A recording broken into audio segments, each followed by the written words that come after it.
우리 요나서는 우리 성도님들 너무나 잘 알고 있는 그런 말씀일 것입니다. 예, 불순종한 요나, 그 요나를 통한 하나님의 말씀을 우리가 너무나 잘 알고 있을 텐데요. 근데 뭐 요나서에 대해서 우리 성도님들 어떻게 생각하고 있는지 뭐 정확하게 제가 알고 있지는 않지만 요나서가 피상적으로 우리가 알고 있는 불순종한 요나, 그 불순종한 요나는 물론 맞지만 그 불순종할 수밖에 없는 요나의 어떤 배경, 또 그것을 통한 하나님의 깊은 말씀에도 우리가 좀 관심 갖고 귀를 기울여야 되지 않을까 그 생각을 제가 하면서 요나서를 준비했습니다. 하나님은 요나에게 니느웨에 가서 복음을 전하라고 이렇게 말씀하시죠. 명령을 하십니다. 근데 그것에 대해서 요나 선지자는 뭐 아멘 하면서 갔으면 얼마나 좋았겠습니까? 그랬다면 아마 요나서가 존재하지 않았을 수도 있겠죠. 요나는 하나님의 말씀에 불순종하게 됩니다. 그런데 이 요나서를 통해서 당시 요나만 특별히 이상한 선지자였을까? 저는 볼 때 요나가 아주 훌륭한 선지자는 아니었겠지만 그러나 요나만 그렇게 불순종했을까라고 한번 생각을 해보고 싶고요. 요나는 당시 이스라엘 사람들의 보편적인 그런 모습이 아니었을까 이렇게 생각을 하게 되었습니다. 그래서 그 요나를 통해서 이스라엘에게 주시는 하나님의 메시지, 또 우리에게 주시는 하나님의 메시지를 우리가 들었으면 좋겠습니다. 하나님은 요나에게 니느웨에 가서 복음을 전하라고 이렇게 말씀하지만 그 말씀에 대해서 요나는 우리가 잘 알다시피 불순종합니다.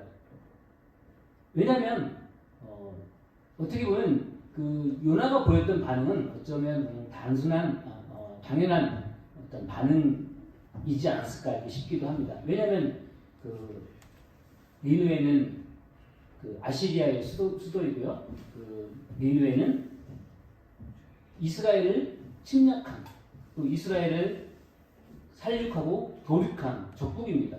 그럼 적국에 가서 복음을 전하라고 했을 때 쉽게 반응하지 못하는 것은 어쩌면 당연하지 않을까 싶습니다.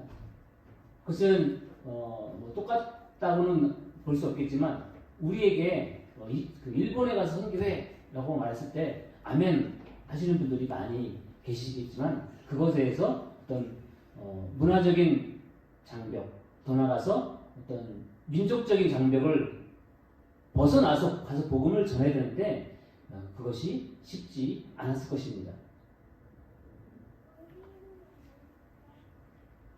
그리고 그 아시리아는 이스라엘을 침략했을 때 온건하게 그 침략을 하지 않았다는 것이죠. 뭐 지금 우리가 그 우크라이나에서 전쟁이 일어나고 있죠. 그 전쟁이 어떻게 일어나는지에 대해서 전 세계가 관심을 가지고 지켜보고 있습니다. 이러한 상황에서도 러시아는 우크라이나의 그 민간인들을 죽입니다. 그죠? 우크라이나의 이야기이기 때문에 뭐 정확한지는 검증이 안 되지만 그 키이우 시내에서 900여 개의 시체를 900여 구의 시체를 발견했다고 합니다. 민간인 시체요. 그러면 얼마나 많은 민간인들이 살육을 당하고 도륙을 당했는지 알 수 있겠죠. 그리고 그 민간인들에게 사용해서는 전쟁 때 사용해서는 안 된다는 여러 가지 화학 무기 같은 것들을 러시아가 사용했다라는 그런 주장도 뭐 일방적인 주장이긴 하지만요 있습니다. 그런데 전 세계가 이 우크라이나의 전쟁을 보고 있는 상황에서도 러시아가 이렇게 민간인들에 대해서 부녀자에 대해서 또 뭐 어제 목사님 어제 그러셨나요? 기억이 안 나는데 뭐 성폭행했다. 뭐 성적인 어떤 뭐라 할까요? 공격을 오늘 뉴스에 보니까 뭐 우크라이나의 주장이지만 러시아가 성폭행을 어떤 무기화하고 있다. 그런 주장도 있습니다. 얼마나 그 파렴치한 죄입니까? 근데 지금도 그렇게 이런 전쟁에 대해서 이렇게 행동하고 있다면 이 당시의 전쟁은 우리가 상상할 수 없는 그런 잔인한 전쟁이었을 것입니다. 우리가 감히 말하기조차 힘든 그런 상황이 벌어지기도 했을 것입니다. 이 당시에 전쟁에서 얼마나 잔인했냐면 이 아시리아 사람들이 사람들을 죽이는데 그냥 사람들을 앉혀놓고 그 사람들 머리 위에 말뚝을 박아서 죽였다는 그런 주장도 있습니다. 심지어 전쟁에서 물론 바벨로니아 사람들이 그래서 그랬다고 그러는데 애들을 침략해가지고 애들을 잡아가야 되는데 사람들 잡아가야 되는데 애들은 거리적거리잖아요. 솔직히 당장 데려가도 뭐 그런 말을 해야 될지 모르겠지만 효용성이 별로 없잖아요. 어른들을 데려가야지 뭐 일도 시키고 쓸모가 있지. 그러니까 애들의 그 발 뒤꿈치를 잡고 바위에다가 맺혀서 죽이기도 했답니다. 이것이 고대의 전쟁입니다. 아시리아가 굉장히 포악한 족속입니다. 그런 그 비극을 다 기억하고 있는 요나와 이스라엘이 니느웨에 가서 축복의 복음을 전하고 회개의 복음을 전한다. 이것은 쉽지 않았을 것입니다. 어쨌건 하나님은 그럼에도 불구하고 요나에게 니느웨에 가서 복음을 전하라고 했습니다. 근데 거기에서 요나의 반응은 니느웨를 가지 않고 어디를 선택하죠? 다시스를 선택합니다. 다시스가 정확하게 어딘지는 제가 잘 모르겠습니다. 유럽의 한 지역이라고 이렇게 이탈리아 쪽이라고 하는 말도 있기도 하고요. 그런데요, 정확하게 잘 모르겠습니다. 어쨌건 니느웨로 안 가고 다시스로 가려고 합니다. 즉 요나는 하나님의 말씀에 불순종하게 되죠.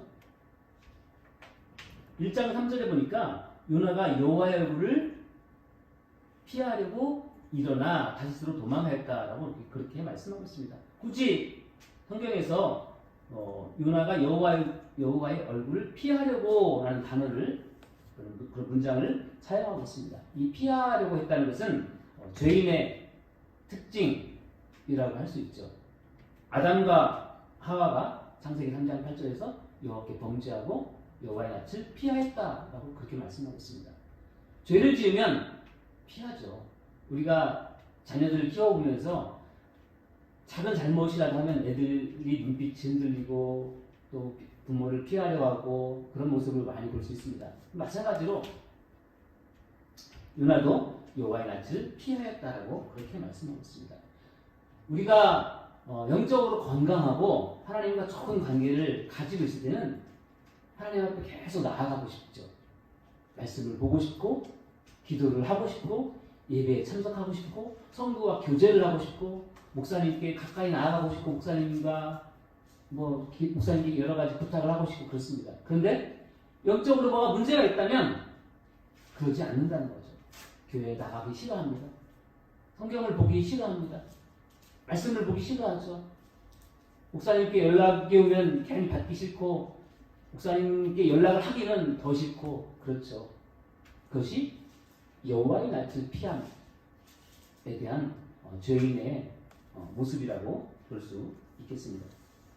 우리는 하나님의 낯을 사모하고 있습니까? 하나님 여호와의 낯을 피하려고 하고 있습니까? 그것이 우리의 영적인 건강을 확인할 수 있는 하나의 청진기라고 할 수 있을까요?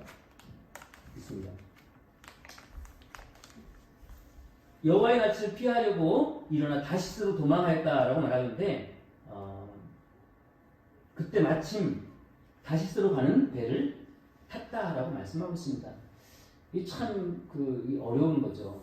우리가 하나님 말씀에 불순종하면 환경이 다 어려워지고 문제가 계속 발생하고 이러면 쉽잖아요. 우리가 순종하면 복을 많이 받고 문제도 없고 돈도 많이 벌고 모든 것 잘 되고 불순종하면 모든 게 안 풀리고 이러면 참 쉽습니다. 그죠? 근데 현실 세계는 그렇지 않다는 거예요. 믿음 좋은 성도라 할지라도 문제가 있고 어려움이 있고 아픔이 있고 고통이 있다는 거죠.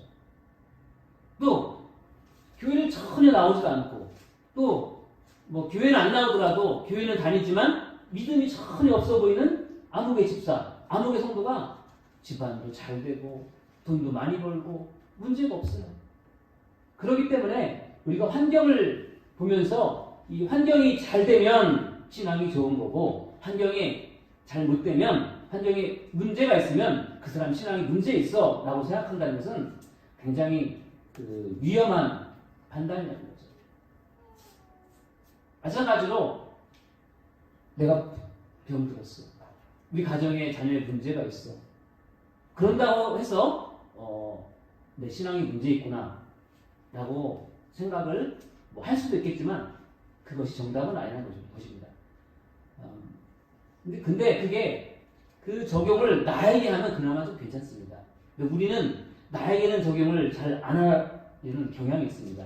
어떤 집사님, 어떤 성도님, 뭐 어떤 장로님, 뭐 심지어 어떤 목사님에 대해서 저분 문제가 있는 거 보니까 신앙에 문제 있나 봐.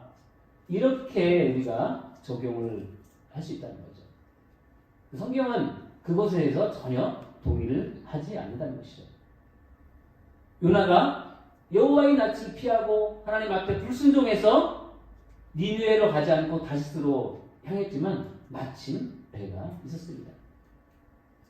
환경은 믿을 만한 것이 안 된다는 거죠. 그렇다고 물론 환경을 전혀 우리가 고려하지 말아야 된다는 것은 아니죠.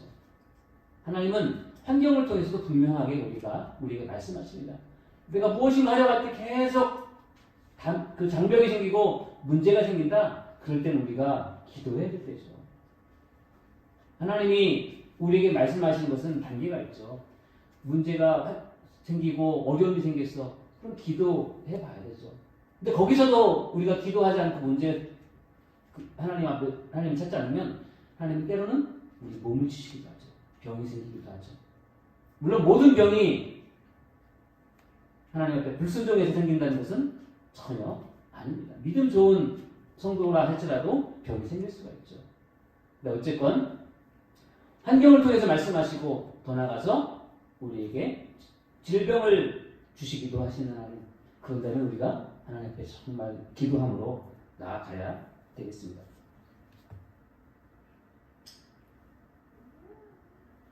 요나가 다시스로 가는 배를 타고 출발했지만 그 배는 순항을 하지 않았습니다. 그래서 요나는 다시스로 가지 못했죠.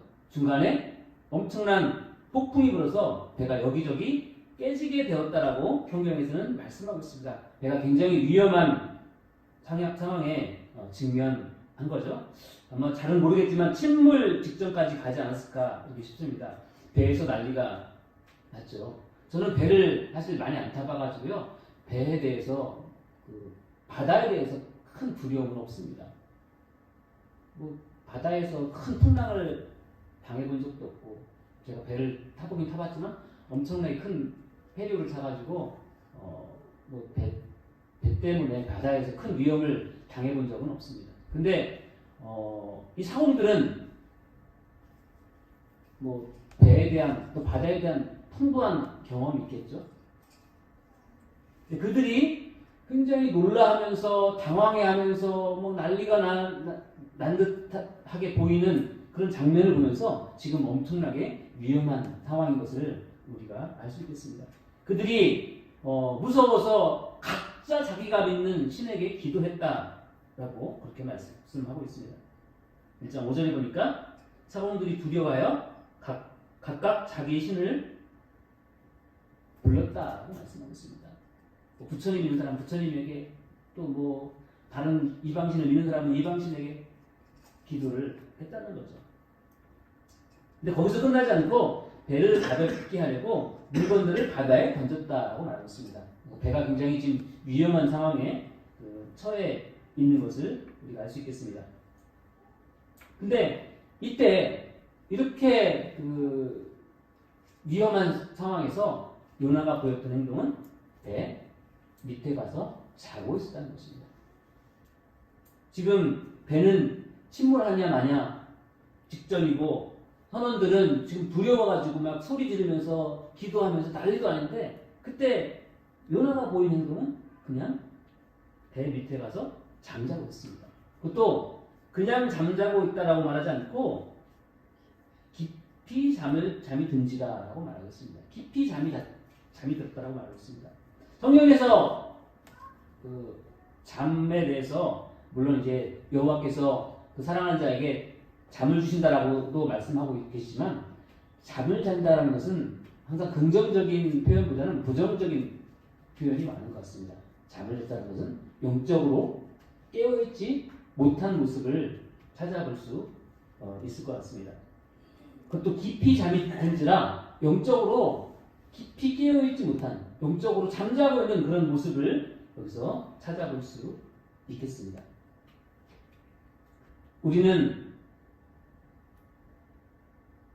하나님 앞에 깨어있는 삶을 살고 있는지 아니면 이 요나처럼 하나님 범죄하고 잠자고 있는지 우리 자신을 이 말씀을 통해서 한번 확인해 봐야 되겠습니다. 잠자고 있다, 깨어있다. 이것은 어떻게 할 수 있을까요? 어떤 상황에 직면했을 때, 어떤 문제가 발생했을 때 그것에 영적으로 반응하는가, 영적으로 반응하지 못하는가를 보면 알 수 있죠. 어떤 문제가 생겼어요. 꼭 문제는 아닐 수도 있죠.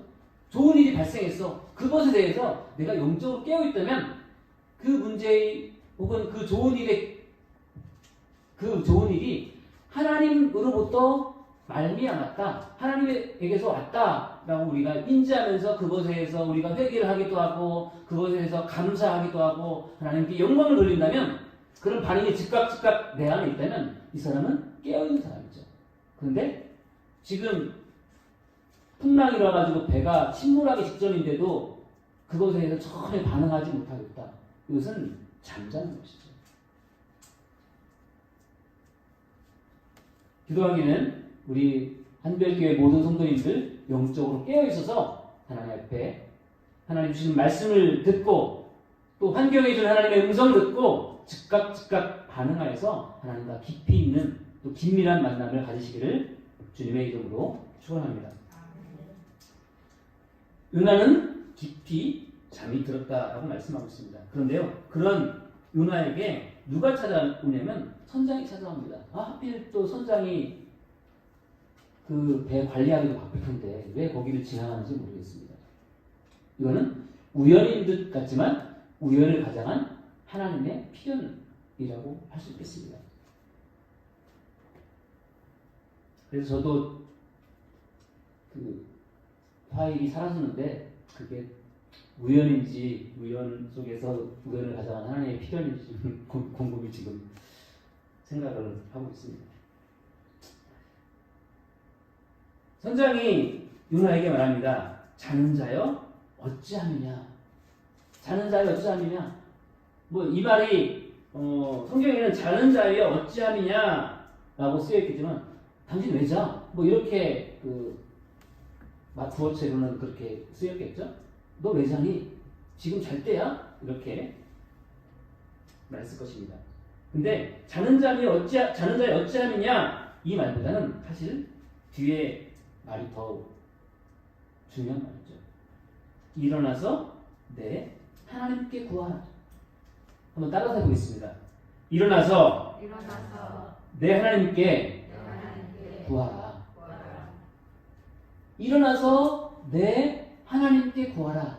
이것이 사실은 선장이 하고 싶은 말이죠. 물론 이 선장은 신앙이 있는지 없는지 하나님을 아는지 모르는지 잘 모르겠습니다. 그리고 선원들이 각기 자기 신을 부르면서 기도했다라는 그런 장면을 보면 이 선장도 아마 신앙이 없지 않았을까 싶기도 합니다. 그러나 너희 신에게 기도해라 라고 이 선장이 요나에게 말했을 것입니다. 너 지금 잘 때냐? 너희 신에게 기도해라 라고 선장이 이 요나에게 요구를 하는 것입니다. 교회가 깨어있지 않을 때, 교회가 바로 서지 않을 때 세상은 교회를 질투합니다. 코로나를 대하는 교회의 자세. 사실 이 코로나를 대하는 교회의 자세에서 세상은 많이 실망했습니다. 어쩌면 우리는 우리 신앙을 지켰어 라고 할 수도 있겠지만, 그러나 어쩌면 우리는 우리밖에 모르고 세상에 대해서 관심을 안 가졌을지도 모릅니다. 그런 모습에 세상은 교회에 대해서 참 실망했습니다. 특별히 우리 한별교회 같이 방역을 잘 지키면서 세상과 공존하는 교회가 있으면 얼마나 좋았겠습니까? 그런 교회도 많지만 그러지 않고 코로나가 난리인데 그냥 무조건 대면 예배를 강행하고, 더더군다나 사랑교회 같은 경우는 세상에 집단을 받으면서 그렇게 세상에 욕을 먹으면서 그렇게 존재해왔습니다. 사람들은 2단이 3단인지 중요하지 않습니다. 그냥 교회라고 하면 무조건 다 똑같은 교회라고 생각하면서 교회에 함께 욕을 합니다. 네, 어쨌건 그런 교회에 대해서 세상은 말합니다. 자는 자여 어찌하느냐 내 하나님께 구하라. 세상은 지금 코로나로 인해서 신음하고 있고 또 여러 가지 크고 작은 문제 때문에 어려움을 당하고 있습니다. 그런 어려움을 당하고 있을 때 우리가 그것에 대해서 목불치하고 그것에 대해서 무관심할 때, 또 혹은 교회가 교회의 사명을 감당하지 못하고 교회가 교회의 역할을 제대로 하지 못할 때 세상이 우리를 향해서 쓴소리를 할 수가 있다는 거죠. 근데 미디어가 세상 미디어가 교회를 욕할 때 우리는 왜 세상이 교회를 가지고 말고 하는 거야? 라고 생각할 수도 있습니다. 물론 교회는 스스로 거룩해야 되고 하나님 앞에 우리가 스스로 갱신해 나가야 됩니다. 개혁교회가 그거죠. 스스로 갱신해 나가는 교회. 그런데 교회는 정말 스스로 갱신해 나갈 능력을 우리가 가지고 있는지 한번 가슴에 손을 얹고 생각해 봐야 됩니다. 교회 안에서 일어나고 있는 여러 가지 비리와 또 성도들, 심지어는 사역자들이 성적인 범죄를 범하고 있고 여러 가지 비리를 범하고 있고, 성도들이 교회에서는 바르게 살고 있지만 세상에서 바르게 살지 못하고 있을 때 세상은 교회를 향해서 손가락질합니다. 자는 자여 어찌하느냐. 당신들이 왜 그렇게 살고 있습니까? 왜 어찌하여 그렇게 살고 있습니까? 라고 세상은 우리에게 손가락질하고 심지어는 욕을 하고 있습니다. 근데 거기에는 어찌함이냐에서 끝나는 것이 아니고 일어나 내 하나님께 구하라. 이것은 단순히 기도만 해라 라는 말씀은 아닐 것입니다. 스스로 경건하여서 당신들의 거룩함을 찾으시오. 당신들에게 부여한 하나님의 사명을 회복하십시오 라고 세상이 우리에게 요구를 하고 있는 것입니다.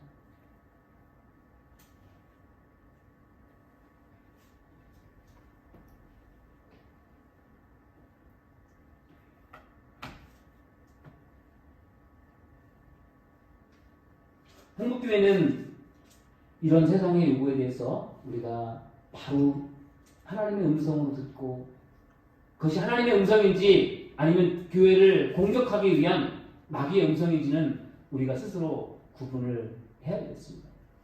그러나 우리는 하나님의 소리만 들을 거야 라고 말하면서 세상의 외침에 대해서 우리가 전혀 귀 기울이지 않는다면 그것은 세상을 통해서 말씀하시는 하나님의 음성에 우리가 반응하지 못하는 것일 수도 있습니다. 하나님은 물론 우리에게 말씀을 통해서, 기도를 통해서 말씀하시지만 그렇게 세상을 통해서도 말씀하실 수도 있다는 것이에요. 왜냐하면 우리가 깨어 있지 않기 때문에 그렇죠.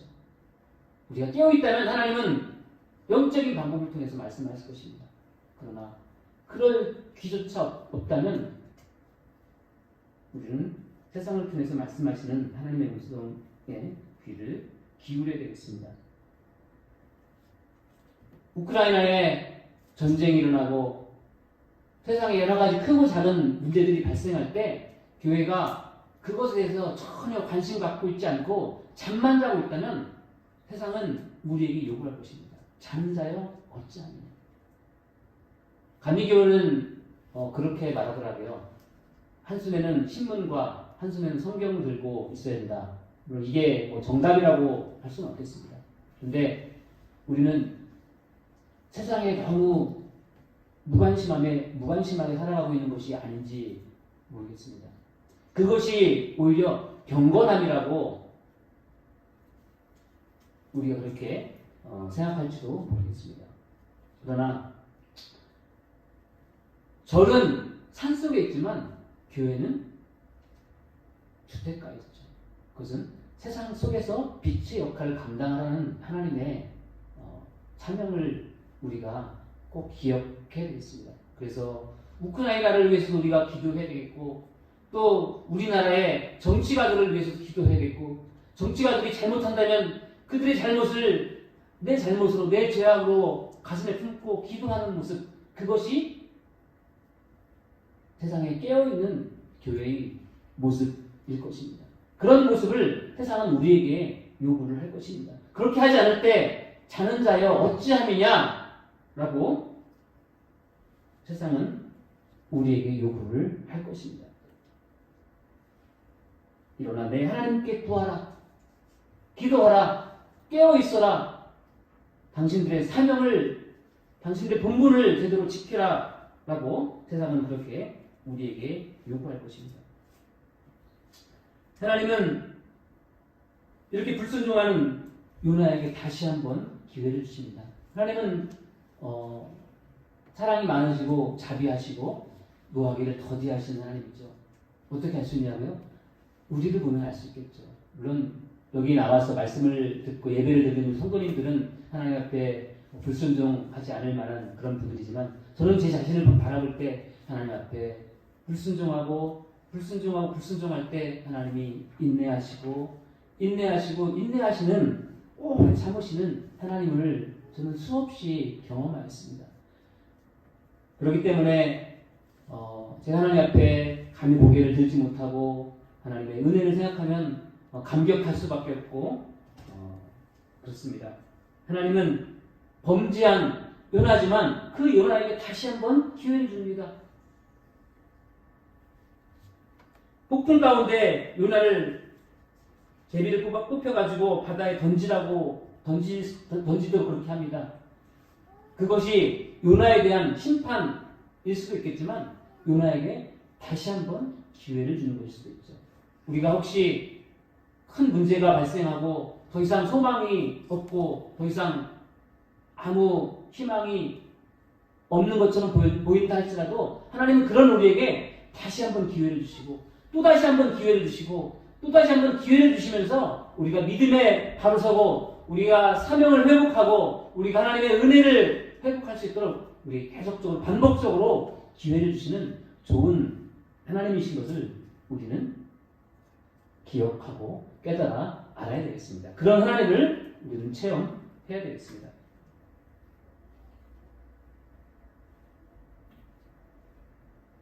요나가 바다에 던져지고 큰 물고기가 요나를 삼킵니다. 이 큰 물고기가 뭔지는 정확하게 알 수 없습니다. 고래라는 설도 있고 그렇지만 어쨌건 성경에서는 큰 물고기라고 나오기 때문에 우리는 그냥 큰 물고기라고 알고 있는 것이 정확할 것입니다. 이것이 가능하게 한 거야? 그냥 이 요나서는 그냥 문학적인 작품이고 큰 물고기가 요나를 삼켰다는 것은 문학적인 표현이야 라고 할 수도 있겠습니다. 물론 문학적인 표현일 수도 있습니다. 성경에서 문학적인 표현이 워낙 많이 등장하기 때문에. 그런데 저는 문학적인 표현만은 아니고 실제로 요나를 큰 물고기가 삼키지 않았을까 싶습니다.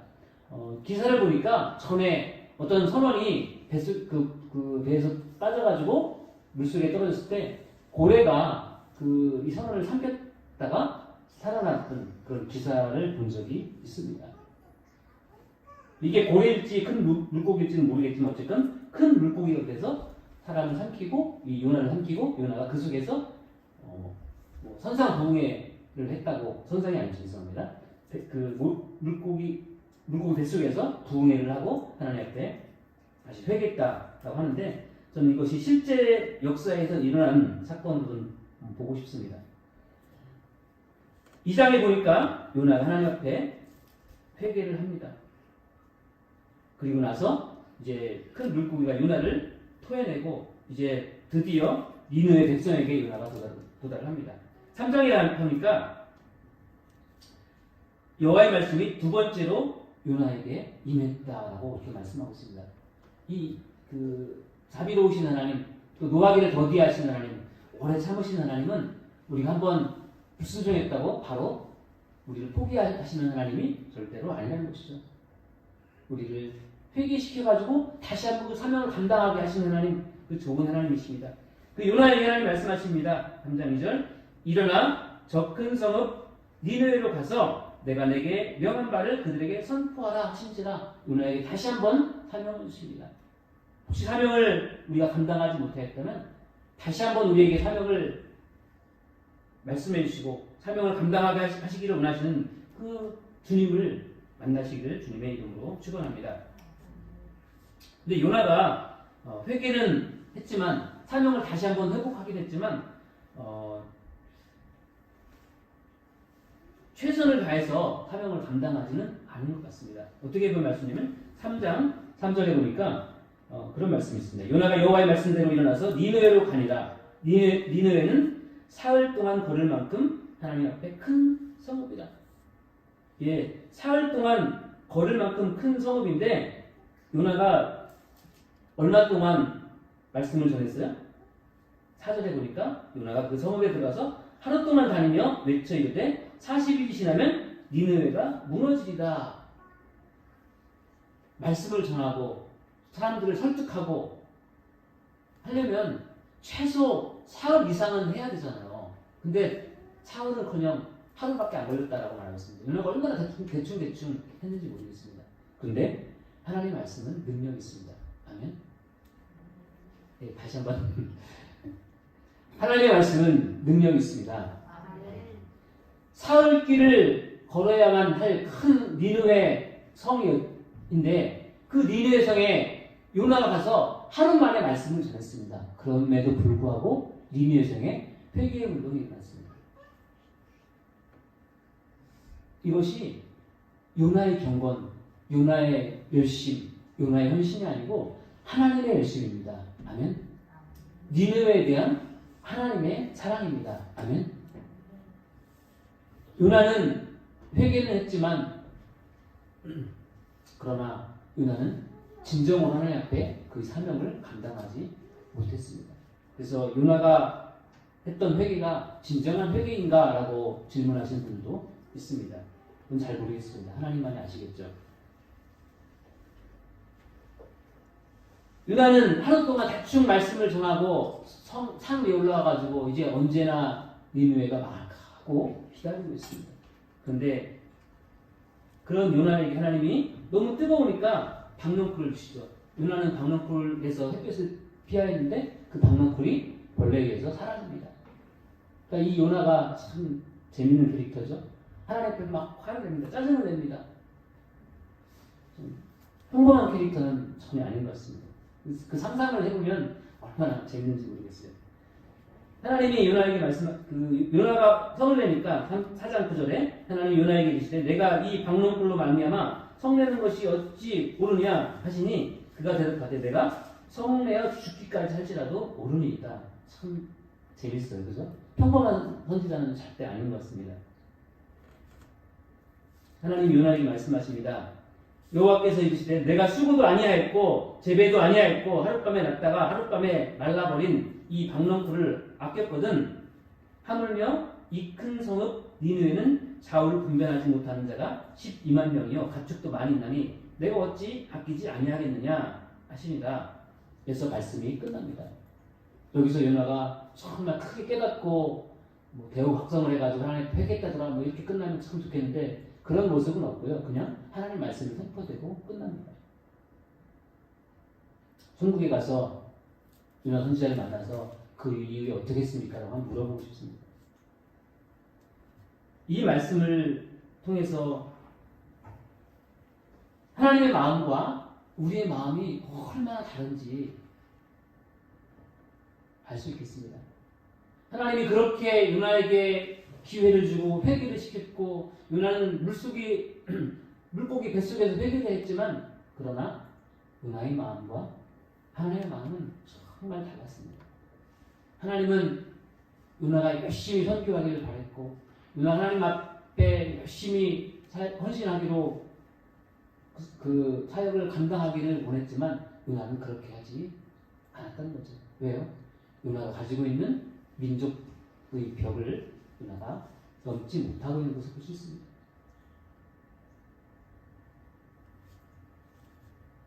근데 이것이 단순히 요나 한 사람에게만 국한된 것일까요? 그렇지 않았던 거죠. 이것이 요나 한 사람의 문제였다면 세계복음화는 훨씬 더 빨리 됐을 것입니다. 복음이 우리 민족에 훨씬 더 빨리 전해졌을 것입니다. 대부분의 성도들, 더 나아가서 대부분의 선지자들도 복음 사역자들도 이 하나님의 마음만큼 순종하지 못하고 헌신하지 못하였다는 것이죠. 이것은 오늘날에도 마찬가지일 것입니다. 우리는 하나님 아버지의 마음을 알고 있고 그 하나님의 아버지의 마음에 맞게 우리가 행동하고 있고 헌신하고 있고 순종하고 있는가? 그렇지 않다는 거죠. 우리가 하나님을 얼마나 소중하게 생각하고 있고 하나님이 우리에게 맡겨진 사명을 얼마나 소중하게 생각하고 있는지를 우리가 정확하게 우리가 볼 수 있다면 우리는 참 하나님 앞에 낯을 들기 어려울 것입니다. 우리가 예배를 소중하게 생각하는 것, 또 하나님의 마음같이 우리가 이웃을 사랑하고 있는가?